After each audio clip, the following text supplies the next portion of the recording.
Buenas tardes, profesor. Hola, a ver, mire, hemos quedado con usted que en la etapa moderna, agreguemos esto que es importante. En la etapa moderna, ¿cuál es lo más importante? Lo importante en la etapa moderna es la relación del ser y pensar. Esa es la etapa moderna, buscar el conocimiento. La etapa moderna es la etapa donde el hombre fundamenta nuevas teorías. ¿Cómo se llama ese periodo? Donde el hombre fundamenta nuevas teorías, nuevas verdades. Se llama Renacimiento, lo que hemos visto. El Renacimiento viene a ser donde el hombre ciertamente propone. El hombre va a tratar simplemente de elevar, de tratar de desquitarse de la Iglesia Católica, no de Dios, ¿ah? Sino de la Iglesia Católica.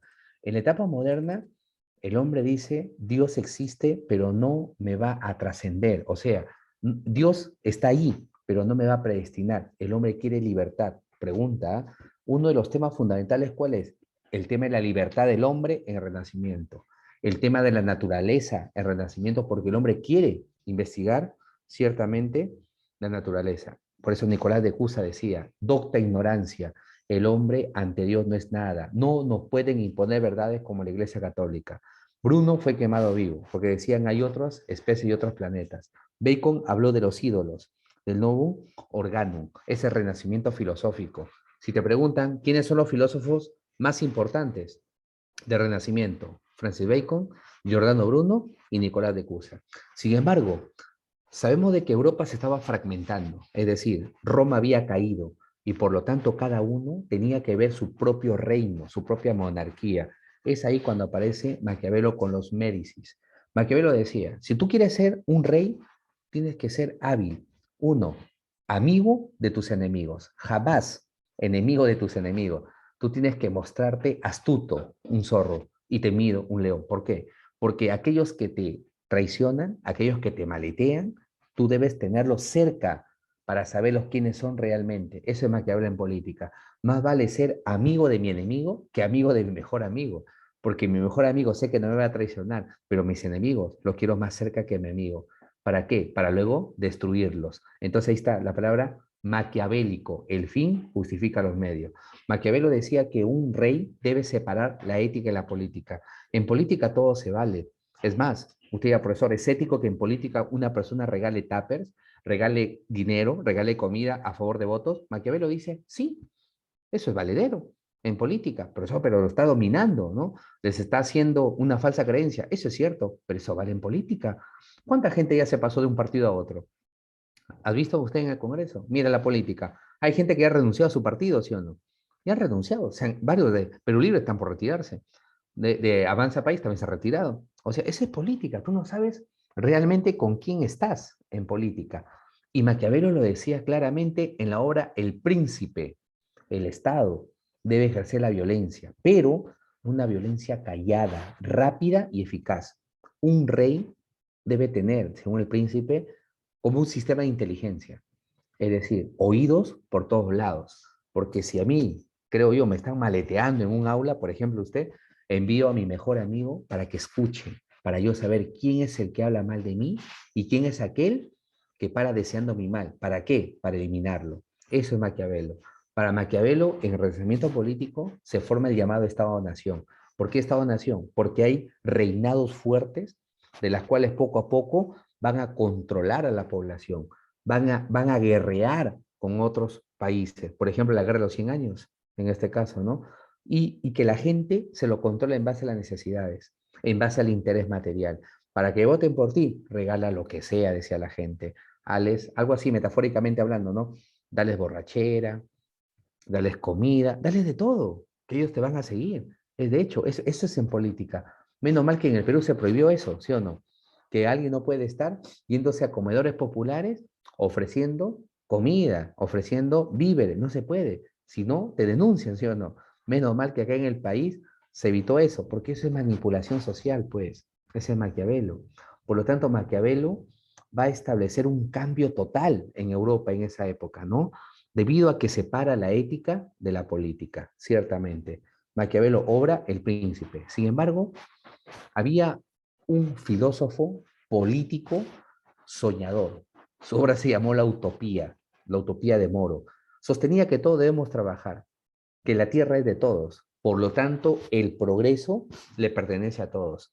Moro hablaba que el rey debe trabajar y eso no le gusta al rey. ¿Por qué? Porque para Moro, mientras haya alguien que mande, va a haber explotados. Y Moro no quería explotación.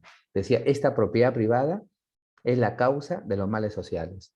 Esta propiedad privada es la que permite la explotación. Esta propiedad privada es la que permite que nosotros seamos desiguales y que a cada rato nos estén explotando. Así es, mira, la tendencia. Entonces, ya ahí básicamente ya estamos hablando de un criterio político, ¿no? ¿De qué? De igualdad, de que todos debemos trabajar. Esta es la base del socialismo utópico, que más adelante Carlos Marx lo toma, como vimos en Cívica, de la lucha de clases. Entonces, Moro es uno de los pilares filosóficos del marxismo y del comunismo, en este caso, ¿no? Para Moro, todos somos iguales, todos tenemos los mismos derechos, ¿ya? Y las mismas obligaciones. Por eso todos estamos ligados a comer y a beneficiarnos. ¿Por qué el rey tiene que ganar más? Si el rey no trabaja, ¿por qué yo le voy a dar todo al rey? ¿Sí o no? El rey no trabaja, el rey no hace nada. Entonces, ¿por qué yo le tengo que dar todo lo que es mi trabajo? No tiene sentido. Así Moro criticaba. Y eso le costó la vida también a Moro. Le cortaron la cabeza.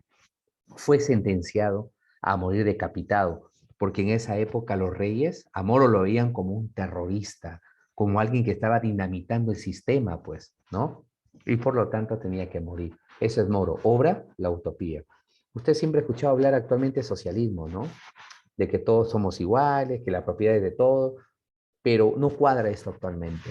Distamos mucho del socialismo, ¿no? De Moro. Somos otra sociedad. Somos una sociedad donde la igualdad, ¿no? Económica, ¿no? Es difícil por la división de clases, ¿sí o no? ¿No? Donde la igualdad económica es una utopía. Aquí hay que trabajar individualmente, ¿sí o no? Te das cuenta de que la individualidad es la que vale, no la colectividad. Acá el tema es la individualidad. O todo, por eso, el tema de que todos ingresen a la universidad, así por ejemplo, ¿no? Al estilo de Moro, todos acceso, ¿no? Le cuesta un ojo de la cara al Estado. Le cuesta mucho dinero al Estado. O sea, el país no está preparado. Ya, profe, pero Argentina lo hizo, sí, pues, pero Argentina estaba 20 veces mejor que el Perú en los años 60, 70, 80 y 90, pues. ¿Se da cuenta? Es mejor. Por eso, muchos dicen que el Perú está copiando cosas anárquicas de Argentina. El que me dice, no, Argentina, oye, Argentina se está repitiendo de esto, porque hay mucho gasto. Hay mucho gasto. ¿Se da cuenta, no? Pero Argentina, ¿sabes por qué hizo eso el ingreso directo? Porque tenía mucho dinero. En los 90 la gente iba a Argentina, pues estaba recontra bien Argentina en los 80. A Argentina le llamaban la Inglaterra de Sudamérica. Con eso, ¿no? Mira, se da cuenta, pero no podemos acceder todos, pues. O todos van a acceder. ¿Y la plata? Facultades, mucha plata, mucha facultad. ¿Cuántas facultades crees que se va a construir para que todos los chicos de la libertad vayan? Complicado. La diferencia entre socialismo. Socialismo es el tránsito al comunismo. Socialismo es lo que fue en Cuba. En el socialismo toma el poder el proletariado, con poder, con Estado, Estado del proletariado. ¿Para qué? Para que luego se vaya al comunismo. ¿Y qué es el comunismo? Cuando no hay Estado. El comunismo es cuando no hay autoridades y que nosotros trabajamos y que nosotros ganamos y todos lo repartimos igual. No hay necesidad de policías. En el comunismo no hay ladrones, no hay explotación, no hay nada. Todo el mundo hace su trabajo sin necesidad de autoridad. Es como si tú estaras en el colegio, ¿ya? Llegas solito, ¿ya? Y haces clases solo, solito. No hay necesidad de profesores, de auxiliar, de coordinador, coordinadora que te presione. No hay nada. Solito llegas, estudias solito y te vas a tu casa. Ese sería el comunismo. Es imposible, pues. No, pues es un sueño, pues se llama la utopía.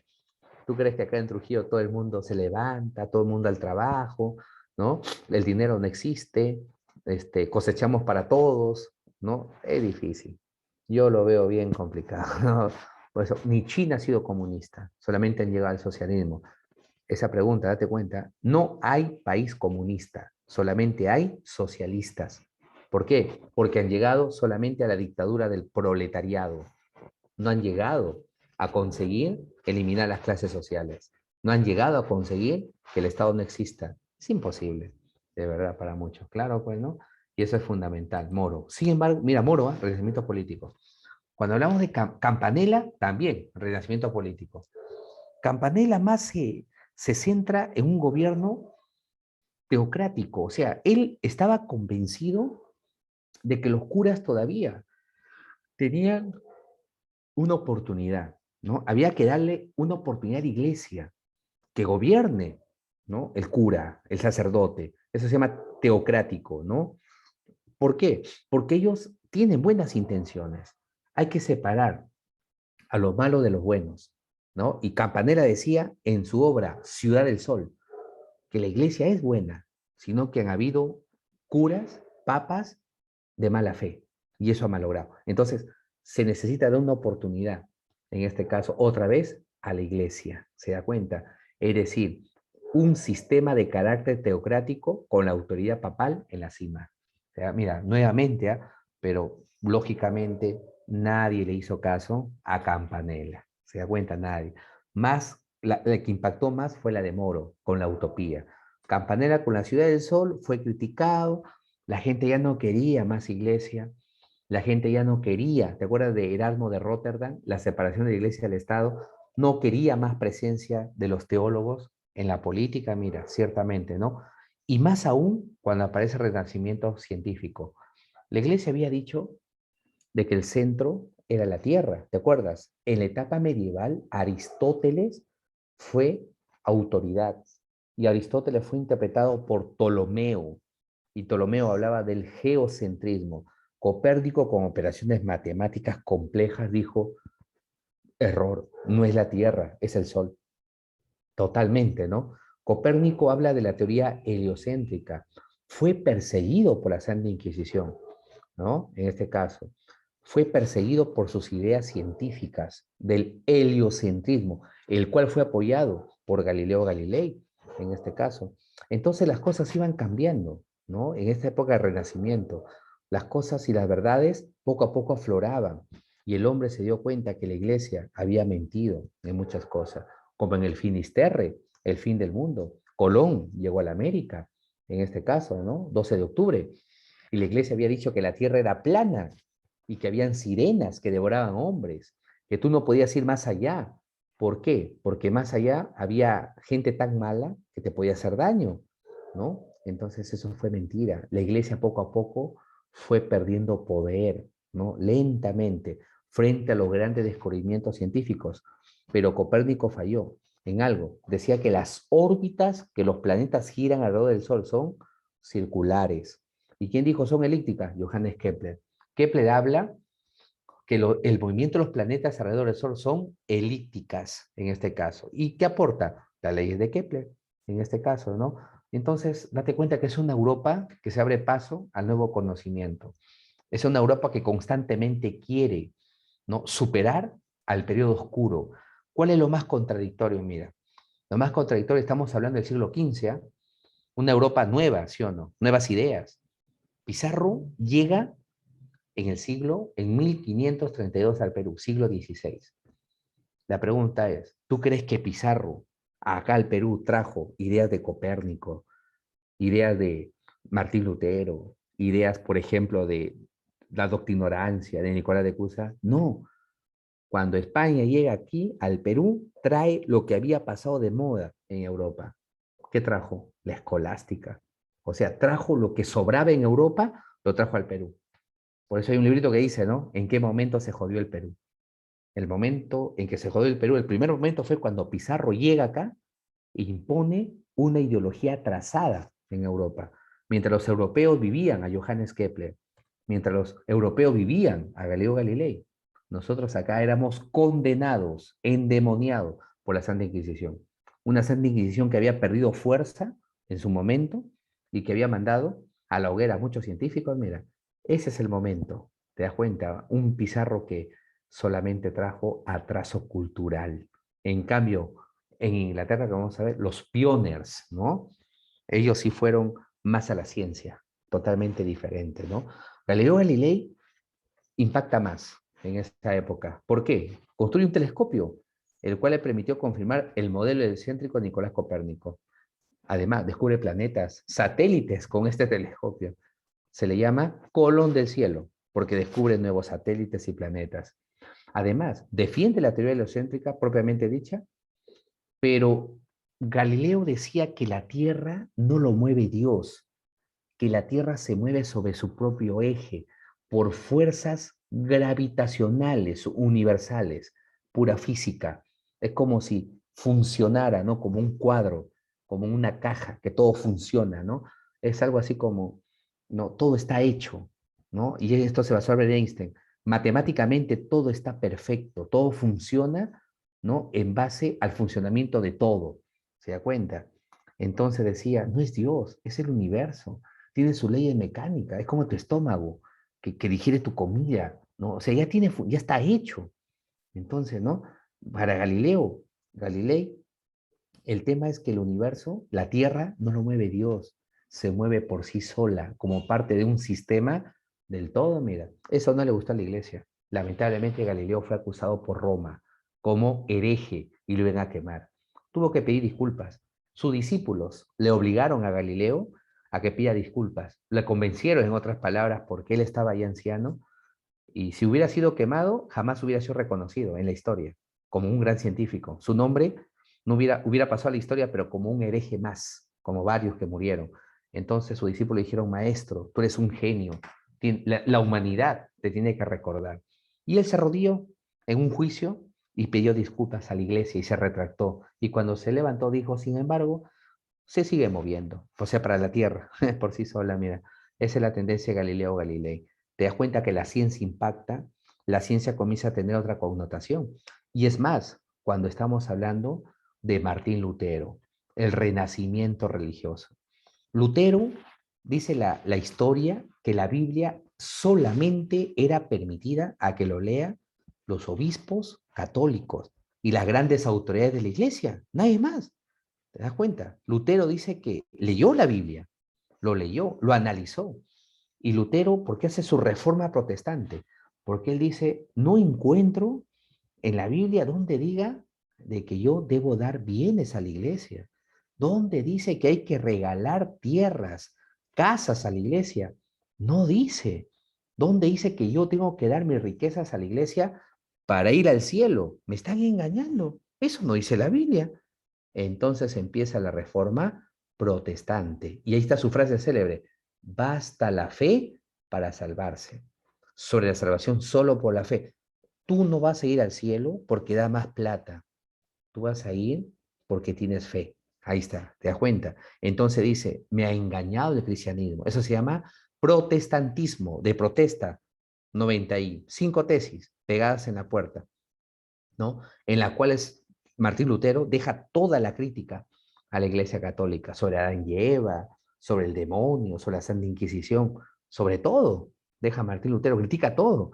Y ahí empieza otra reforma protestante, pues, que se ve en Alemania e Inglaterra, mira, en esa época. La tesis de Lutero condenaba la avaricia y el paganismo de la iglesia como un abuso, ¿ya ves? Y también hablaba de las indulgencias que la iglesia vendía. Martín Lutero se rebeló totalmente contra la iglesia.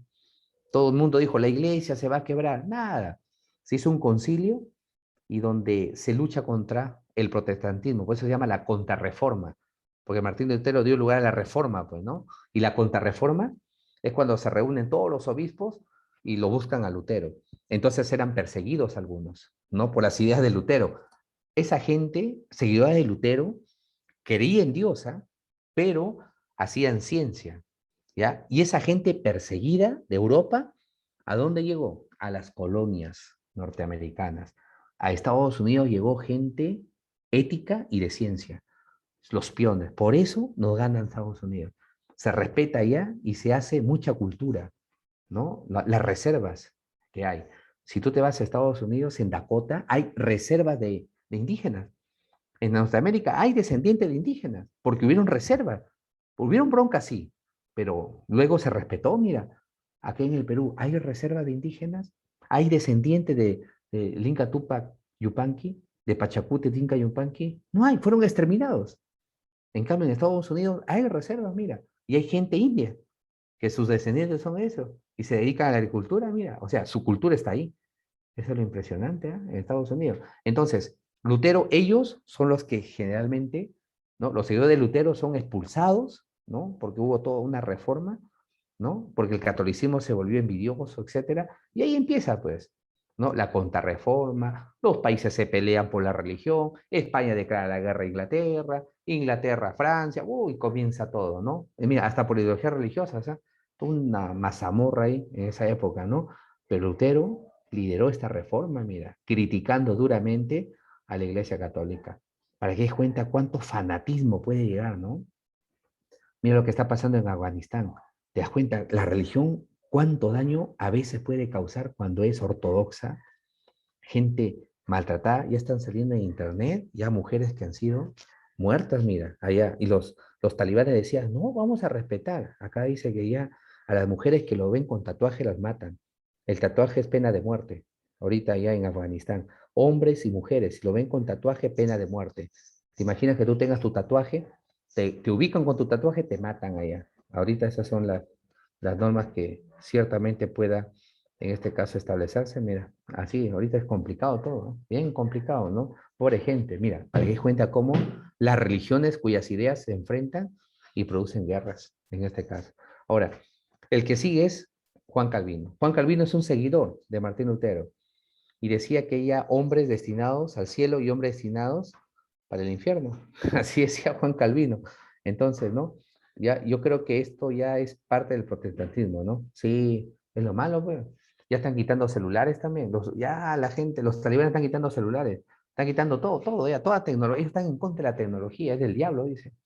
Se da cuenta, y va a ser bien complicadito. Pobre gente. Los talibanes han sido gente muy ortodoxa, muy enferma, de verdad, ¿no? No es como acá en Perú, pues, señorita, usted elige al marido, allá te eligen y te compran, y te botan y te matan, y utiliza la burka, el burka, ¿no? Que lo llaman, las tapadas. No se ve ni tu cara, y si muestras tu talón, ya fuiste, ¿no? Mira, todo está prohibido en la mujer, todo por las mujeres, ¿no? Pero bueno, así es, mira, la tendencia, ¿no? De Mahoma, los musulmanes hubo ese golpe en renacimiento religioso. Ahora, esto es renacimiento, ¿cuánto dura? Un siglo, del siglo XV al siglo XVI. Luego, el siglo XVI entra el barroco. El barroco es el tema del conocimiento, cómo conocemos, en quién nos amparamos, en la razón o en la experiencia. Muchos chicos dicen, profesor, yo aprendí por la vida, ¿no? Ahí está, tu experiencia. Sí, profe, a enamorarme, pero de manera cautelosa. No a enamorarme de manera apasionada. Sé controlar mis sentimientos. Ah, eso te lo hace la experiencia, de verdad. En cambio, otras señoritas, no. No, no, dice, por eso a mi amiga le faltó experiencia, pobrecita, ¿no? Se enamoró tanto de un muchacho, ¿no? Yo le dije, ¿no? Somos jóvenes todavía, podemos tener inestabilidad emocional. Tu enamoradito en cualquier momento te dice, ¿sabes qué? Hasta acá nomás. Pero ella no me entendió. Ahí está, ¿no? Cuando hablamos básicamente de lo que es el empirismo, de experiencia. Otro dice, no, la verdad está en la razón, porque yo tengo que saber elegir. Cuando voy a una carrera, el profesor dice, la experiencia no va, porque no estudio las carreras, pero me permite pensar, me permite llegar a la verdad. Es ese racionalismo de Descartes, el máximo exponente. En el barroco se buscaba de qué manera se fundamenta la verdad y de qué manera yo puedo llegar a esa verdad. Usted cuando elige una carrera, necesariamente, ¿qué hace? Piensa, elige, ahí está, pienso, luego existo. Ah, mira, otro dicen, profesor, yo prefiero preguntar a las personas que ya estudian esa carrera, a las personas que ya son profesionales con esa carrera. ¿Eso qué se llama? Se llama empirismo. ¿Se da cuenta? Experiencia. Es como un niño. A un niño le dicen, cuidado, hijito, no estés cogiendo la plancha cuando está enchufada. No lo hagas. Y el niño quería coger la plancha enchufada. Su mamá le dice, no, oye, hijo, estás loco, ¿cómo vas a coger la plancha? Está enchufada. Y un día la mamá se descuida, va a responder una llamada a su celular y el niñito coge la plancha, pone su manito en la plancha. Uf, un griterío total. La plancha está a todo vapor. Su manito se quedó pegada ahí todavía en la plancha, su pellejo todavía, pucha, de emergencia al hospital. Pobre niño, llorando 2, 3 días. La pregunta es, ¿tú crees que lo volverá a hacer? ¿Tú crees que lo vuelva a hacer? Jamás lo volverá a hacer, ¿sí o no? No creo que lo vuelva a hacer. Entonces, ¿el niño por qué aprendió? Aprendió básicamente por experiencia. ¿Se da cuenta? Esa es la experiencia, ¿no? Que uno pueda tener. Ahora, Entonces, se debatían acá, tanto la razón como la experiencia, ¿no? Algunos dicen que la verdad tiene que ser pensada. Otros dicen, no, la verdad tiene que ser demostrada por experiencia, ¿no?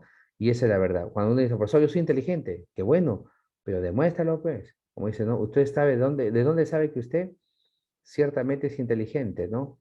Tiene que demostrar. Entonces, esa es la situación del barroco. ¿Quién es el máximo exponente del racionalismo? Hablamos de Descartes. Los racionalistas y los empiristas. Y acá hay una pregunta de examen. Los que más debatieron en la época del barroco moderna, porque tú sabes que la filosofía moderna, ¿cómo se divide? Renacimiento y barroco. Los que más debatieron fueron el racionalismo y ¿quién más? Y el empirismo. Ellos fueron los que más debatieron. Unos que apoyan la razón, por acá, ¿no? Y otros que apoyan básicamente lo que viene a ser la experiencia. La experiencia para tratar ciertamente de demostrar una verdad con evidencia. En cambio, el racionalismo de Descartes decía, pienso, luego existo. Primero observo, pero lo que observo, la evidencia, no me da una verdad. ¿Y yo qué tengo que hacer? Tengo que analizar en mi mente, sintetizar y comprobar. Ese es el método filosófico de Descartes. ¿Cómo se llama esto? La duda metódica. Yo no puedo de ninguna manera solamente decir la evidencia, hay que pensarla, pienso con lógica. O sea, yo no puedo decir, esa señorita usa lentes, ya está, para mí que es genio, es muy inteligente. No, me puedo equivocar, ¿sí o no? Yo veo una señorita con lentes, pienso al toque, por la evidencia, no tiene lentes, es intelectual, debe ser muy inteligente. Me equivoqué. Viene una señorita y dice, no, profeta, que debe puntos saca la academia, ha sacado -15, -20, no es tan inteligente, ¿te das cuenta? Entonces, la evidencia no me dice nada, el fenómeno no me dice nada. Necesito pensar, pero ¿con qué? Con lógica, ¿se da cuenta? Luego, sintetizar y luego comprobar. Eso es Renato Descartes. El pensamiento tiene que ser el eje para que yo pueda llegar a una verdad. Y además existen dos clases de sustancia, Dios y los cuerpos, la res cogitans y la res extensa. ¿Qué es res cogitans? El hombre. ¿El hombre qué hace? El hombre piensa el mundo. Por acá, mira, hablamos lo siguiente. El hombre, para rescates, ¿qué viene a hacer? Viene a ser la llamada res cogitans. ¿Qué significa res cogitans? Hombre pensante. ¿Y el mundo? ¿Qué viene a ser el mundo? Viene a ser la res extensa. Ahí está, res extensa. Por eso habla de la duda metódica, pues. Descartes habla de cómo ciertamente el hombre debe pensar las cosas y llegar a una lógica que es fundamental. Entonces, mira, cuando alguien te dice, por ejemplo, ¿no? Todos vamos a ser millonarios. No, pues, ¿cómo se hace todo millonario? No tiene sentido. El mundo está hecho para aquellos que mandan y hay unos que obedecen. Esa es la armonía, ¿sí o no? ¿Te das cuenta? Dios y el diablo. Dios, la alegría, la tristeza. El hombre, la mujer. Esa es la lógica. Ahí está el análisis y la síntesis. Nos llegamos a una verdad pensando. Ahora, si nosotros, las mujeres dicen muchas veces, profesor, si los hombres aparecen, nosotros seríamos felices. No, señorita, si los hombres desaparecen, usted se extingue. Todos se extinguen. ¿Por qué? Porque no hay procreación. ¿Se da cuenta? ¿No? Por eso las chicas no dicen ahora, sin sentido hablan, ¿no? No, que queremos todas ser mujeres. Las mujeres deben mandar. ¿Que los hombres? No pasa nada. No hay lógica en lo que habla. Y ahí está, ¿no? Entonces, esa es la duda metódica. Dice, amiga, lo que tú estás hablando no tiene coherencia, no tiene lógica. ¿Por qué? Porque, y te fundamentas en lo racional, porque para que haya procreación tiene que haber hombre y mujer, no mujer-mujer, no se puede procrear, ¿sí o no? Ya, esa es la tendencia, mira, de Renato Descartes. Renato Descartes es el fundador del racionalismo y considerado, mira, Descartes, y esto lo notemos bien, es el padre de la filosofía moderna, el padre de lo que es la filosofía. Ahí está, el padre de la filosofía moderna. Eso es Renato Descartes, ¿no? Yo creo que esto es importante para entender cómo la modernidad se va desarrollando entre el ser y el pensar. ¿Qué busca Descartes? Busca el conocimiento en base a qué? En base a lo que son las ideas innatas. Ahí está, las ideas innatas. ¿Está bien? Para Descartes decía que Dios es una idea innata. Por acá lo escribimos. Dios es una idea, o sea que ya nace contigo. Ese es Dios. Porque Descartes decía, pienso, luego existo. La historia dice que la Santa Inquisición lo buscaba a Descartes, ¿ya? Y le preguntó, ¿usted duda de todo? Sí, dijo, duda de todo. Pues decía, pienso, luego existo. Y le dijeron, ¿usted también duda de Dios? ¿Ya? Porque si él decía, duda de Dios, chao, lo mandaban también al cadalso. Él dijo, no, decía, de Dios no puedo dudar. ¿Por qué? Porque Dios es parte mía, porque Dios ya lo tengo en mi conciencia, está en mi ser. Ah, ya se salvó. Dios es una idea innata, tú naces con Dios. Descartes, razón. Sin embargo, aparece otro filósofo, Baruch Spinoza. Spinoza decía que la naturaleza es Dios. Mira su pensamiento, filosofía. ¿Para qué está la naturaleza? No para respetarla, sino para explorarla. Hay que dominar la naturaleza. Pero ese es Dios. Mejor aún, Dios se está manifestando en la naturaleza y nos está dando sus secretos. Dios es un maestro para nosotros. Eso se llama panteísmo. ¿Qué es el panteísmo? Dios y la naturaleza son la misma cosa, sino que Dios nos da la oportunidad de saber sus secretos. Bien, eso también le costó a Baruch Spinoza, ¿no? Es decir, Dios es una sustancia creadora y también ha creado la naturaleza para nosotros, ciertamente. Spinoza habla de la ética, y la ética consiste en que debe haber tolerancia religiosa. Por acá vamos a ver, mira, para Spinoza. ¿En qué se basa una idea fundamental de Baruch Spinoza? Spinoza habla del panteísmo. Por acá hablamos, mira, panteísmo. ¿Qué es el panteísmo? Dios y la naturaleza son la misma cosa. Pregunta de examen. Recordemos, hay un panteísta en el Renacimiento. O sea, hay que diferenciar bien. Hay un panteísta en el Barroco, ¿ya? Y hay un panteísta en el Renacimiento. En el Renacimiento, ¿quién fue panteísta? Muy bien, ahí está, muy bien, señorita, ahí está izquierda, ¿no? Giordano Bruno, pues. Claro, pues. Ahora, y cuando hablamos del Barroco, ¿quién fue panteísta? Spinoza, ¿te das cuenta? Porque Spinoza ya establecía una verdad en la naturaleza, y eso es fundamental. Claro, ¿no? Entender eso, las verdades de Dios, ¿no? Y eso implica la tolerancia religiosa, ciertamente. Sino que Spinoza fue perseguido, pues, ¿no? Porque Spinoza habla del pensamiento y la extensión también. O sea, el hombre, por acá mira, el hombre descubre verdades. Por acá, el hombre en este caso descubre, ¿dónde descubre verdades? En la naturaleza. ¿Ya? El hombre descubre verdades en lo que es en la naturaleza. Eso es Spinoza, ciertamente, ¿ya? En este caso. Y ahora, y el otro racionalista, hablamos de Leibniz. Leibniz habla de las mónadas. Leibniz habla de la verdad metafísica. ¿Qué es una verdad metafísica? Es una verdad que lo produce el pensamiento, ¿ya? La verdad metafísica es una verdad que está en la razón. Por ejemplo, cuando tú quieres hacer un cálculo, decir, profesor, ¿cuál es la distancia de la Tierra al Sol? Tú no vas a sacar tu metro, ¿sí o no? Es imposible, ¿no? Que usted diga, a ver, voy a tratar de medir la distancia de la Tierra al Sol. Eso es imposible. ¿Qué vas a hacer? Vas a tener que calcularlo, ¿sí o no? Y cuando tú calculas, ¿qué estás utilizando? Estás utilizando la razón. Entonces, tú cuando calculas, ¿qué obtienes? Una verdad metafísica. Eso es Leibniz. Leibniz fue genio en matemática, en la cual podía calcular las distancias y las probabilidades. Por eso se llama verdad metafísica. Y la verdad de experiencia son menos, porque la que está por encima es la verdad metafísica, la razón. Mira, imagínate todo el cálculo que han hecho los integrantes de la NASA para que llegue el Perseverance. Primero el Curiosity a Marte, puro cálculo matemático. Tenía que estar exacto cuando la nave iba a aterrizar en lo que es la situación marciana, ¿no? Mira, entonces todo es cálculo. El hombre calcula con matemática y de esa manera le da una verdad. Por eso para Leibniz las matemáticas son seguras. Pero el problema ¿cuál era? ¿Cómo piensa el hombre? ¿Por qué piensa demasiado el hombre? ¿Quién lo hace pensar? ¿Dios? ¿Acaso, como decía San Agustín, la iluminación divina? Leibniz propone otra cosa. ¿Qué dice? Las mónadas. Las mónadas son sustancias dotadas de una determinación interna que están en tu mente.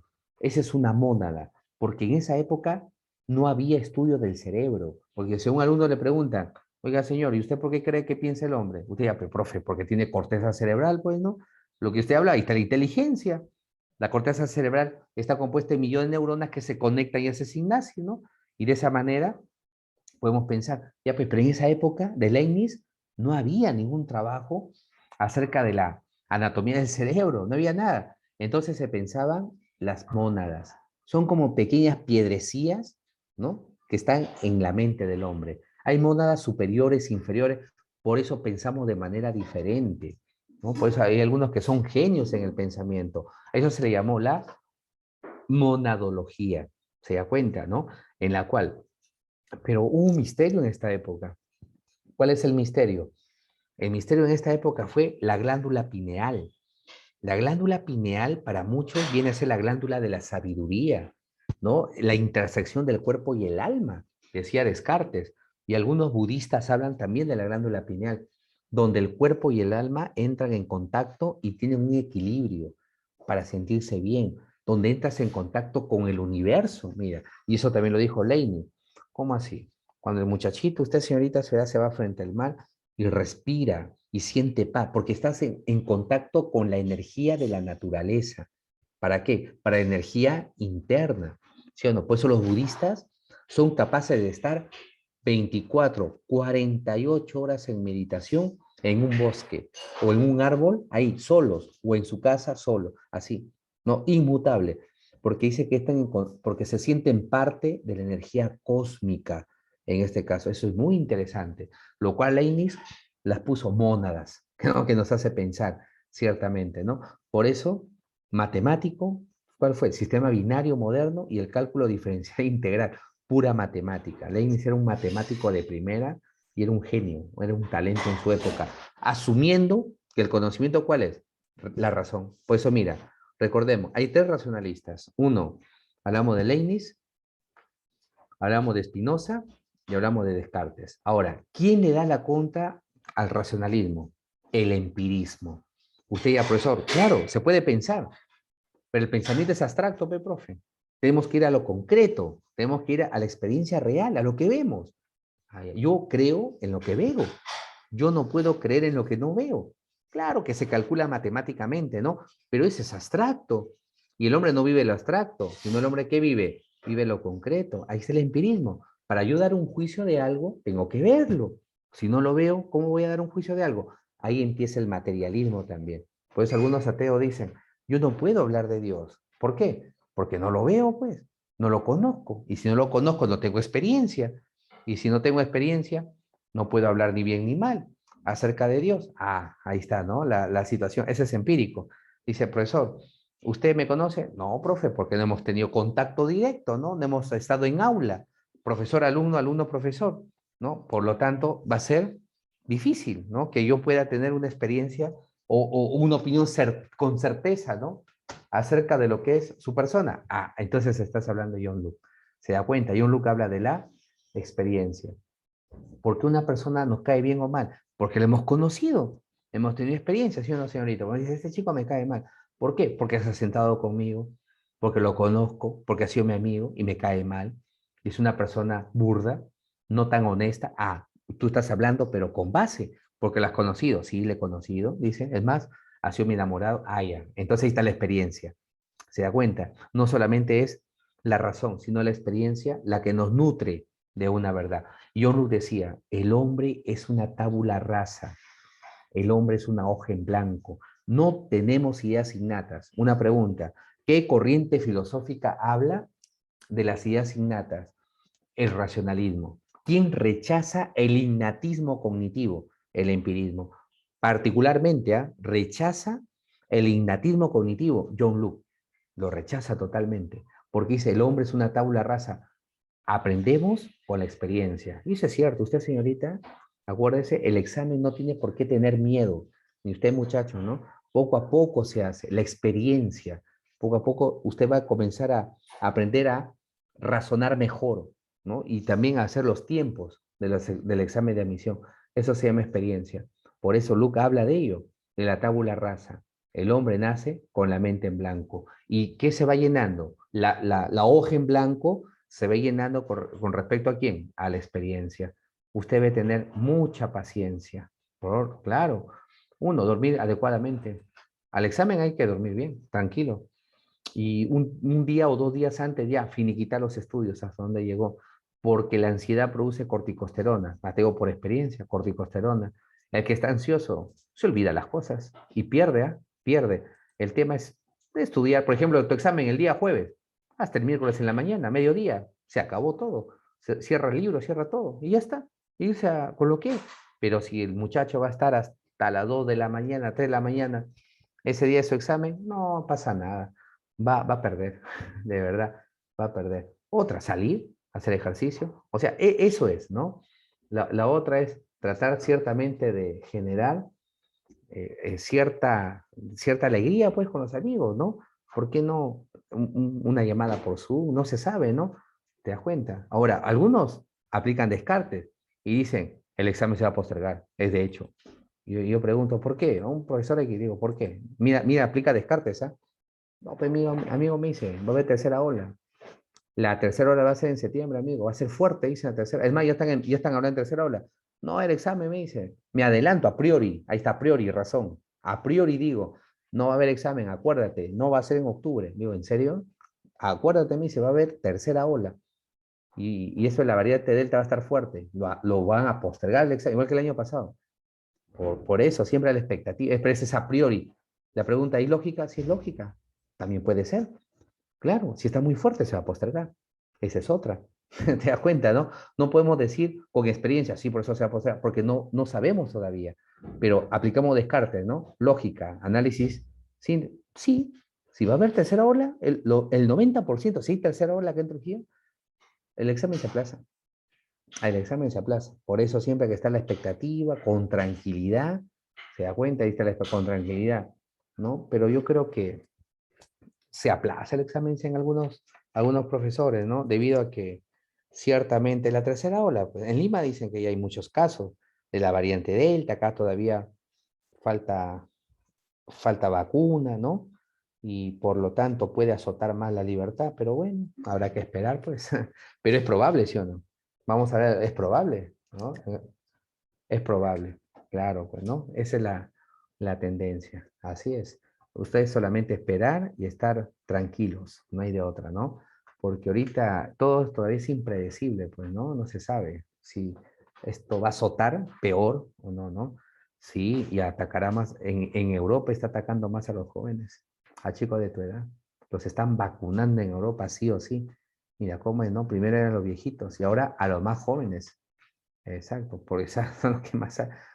Yo creo que la gente se ha liberado bastante, ¿no? Pero bueno, ojalá que el Estado tome ya precauciones, ¿no? Si en Lima ya empezó, acá en la región también, pues, ¿no? Algunas precauciones, toque de queda de nuevo, ¿no? La gente está tomando todo, por experiencia, ¿no? Esto, yo creo que las autoridades ya tienen experiencia, ¿no? Y ojalá que ya haya plantas de oxígeno, pues, y no sea tan, pero tan triste, ¿no? Las tremendas colas por lo que es un poco de aire, ¿no? Medicinal, de oxígeno medicinal.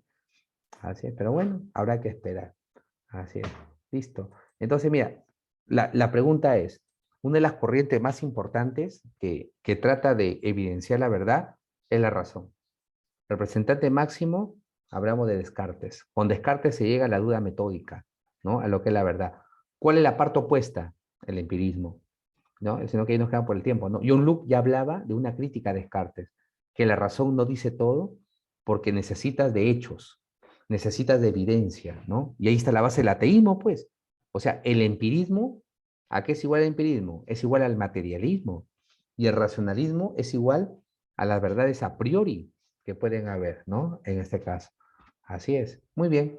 Entonces ahí estamos avanzando y ahí nos quedamos, ¿no? Para la otra semana igual, cuando tenga que ser una horita, ¿no? Hay que tener paciencia del examen, como le digo, se puede mover o no, no se sabe, pues, ¿no? Hay que tener todavía, yo creo que en mediados de septiembre ya se sabrá esto, ¿no? En este caso, ¿no? Si es que hay examen o no. Pero ahora ahí está el examen. Así es. Muy bien. De antemano, gracias por la atención. Nos vemos de acá 10 minutitos, nuevamente, ¿ah? Nos Ya, conectamos. profesor. Muy bien, adiós.